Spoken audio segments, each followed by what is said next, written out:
একদিন এক ব্যক্তি মরুভূমিতে পথ হারিয়ে ফেলে। প্রচণ্ড রৌদে কোথাও পানি পাচ্ছে না লোকটি, দেহ শুকিয়ে যাচ্ছে। হঠাৎ দূরে একটা তাঁবু দেখতে পেল। শেষ শক্তি দিয়ে সেখানে পৌঁছল। ভিতরে এক বৃদ্ধ আলেম কুরআন তেলাওয়াত করছিলেন।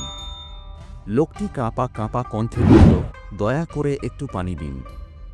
বৃদ্ধ হাসি মুখে জবাব দিলেন, তুমি আগে বলো, আশহাদু আল্লা ইলাহা ইল্লাল্লাহ।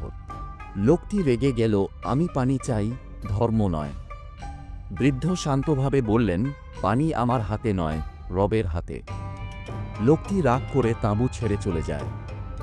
দিন দুয়েক পর এক কাফেলা তাকে অচেতন অবস্থায় খুঁজে পায়।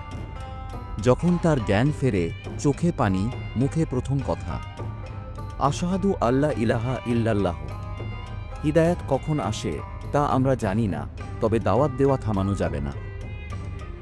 হিদায়াত আল্লাহর হাতে, কিন্তু আমাদের দায়িত্ব অল্প করে দাওয়াত দিয়ে যাওয়া। গল্পটি ভালো লাগলে অবশ্যই আমাদের চ্যানেলটি সাবস্ক্রাইব করবেন এবং লাইক, কমেন্ট, শেয়ার করতে ভুলবেন না।